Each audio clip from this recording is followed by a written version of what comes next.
Bonjour à tous, aujourd'hui je vous présente Mademoiselle Lenormand. Voilà, donc vous le connaissez tous, hein. Le grand jeu de Mademoiselle Lenormand. Alors il y a le grand jeu, le petit jeu, le moyen jeu, le nom de Lenormand. Le nom de Lenormand, il a toutes les sauces, hein. Voilà. Celui-ci est très beau, il a été édité chez Grimaud, avec un manuel illisible trop petit. Et puis toute la mythologie. C'est magnifique. Les couleurs sont splendides. Je l'ai eu quand j'ai commencé, il y a très longtemps. J'avais peur de rien, j'avais commencé avec celui-là. Je ne comprenais rien du tout. J'ai tout appris, tout appris. Et après, j'ai laissé un peu l'instinct se faire. Et je dois dire que j'ai fait des beaux tirages. J'en ai fait des nuls, mais j'en ai fait des beaux. Regardez comme c'est beau. Toute la mythologie. Il essaie de la convaincre de venir. Voilà.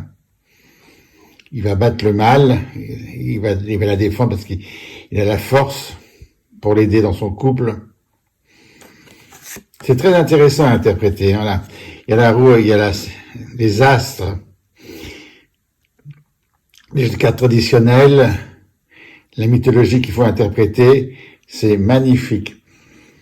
Mademoiselle Lenormand était une grande voyante de cette époque, Napoléon, Joséphine, Robespierre, la Révolution, elle a tout traversé toutes les époques. Elle est enterrée au Père-Lachaise, et au Père-Lachaise, on trouve encore, il y a sa tombe qui est encore fleurie,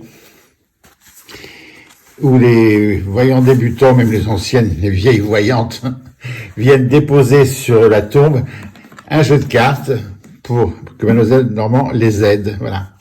Alors cela, c'est le jeu de la valeur. Vous voyez, il est tout taché. Il a vécu, très très bien vécu. Les couleurs sont fades, évidemment, parce que c'était une autre encre, un autre dessin. Celui-ci, il a une grosse valeur financière, mais plutôt une valeur sentimentale. C'est-à-dire, le jour où il disparaîtrait, il y aura un petit mot dans la sacoche, et je l'offrirai à quelqu'un. Voilà. Il faut savoir que ce jeu, alors de mes sources, hein, n'a pas été dessiné par Mademoiselle Lenormand. Il a été dessiné après sa mort par une amie de Mademoiselle Lenormand. Voilà. Mais c'est pas elle qui l'a dessiné. Hein. Voilà. Elle travaillait rue de Tournon à Paris. On peut encore voir on peut encore voir le porche de la maison où elle habitait, où les calèches se rendaient, qui rentrait dans la petite cour pour aller dans son petit appartement au rez-de-chaussée, voilà. Elle faisait de la divination sur toutes sortes, hein.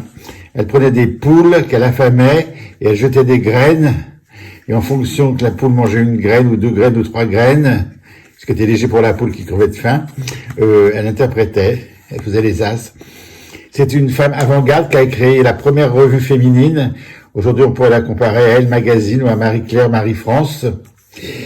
Et Mademoiselle Lenormand, pour faire ses articles sur l'astrologie, ou sur le couple, tout ça, elle s'habillait en prêtre, elle allait à Notre-Dame, elle se mettait dans les confessionnals, et elle confessait les femmes qui venaient raconter leurs petits problèmes sexuels, amoureux et tout ça. Ça a duré 3 ou 4 fois, et bien sûr, elle s'est fait dénoncer, elle a été, oui, il faut dire dénoncer, oui. Elle a été découverte, on va dire, et évidemment, ça a fait un scandale, sa revue a été arrêtée.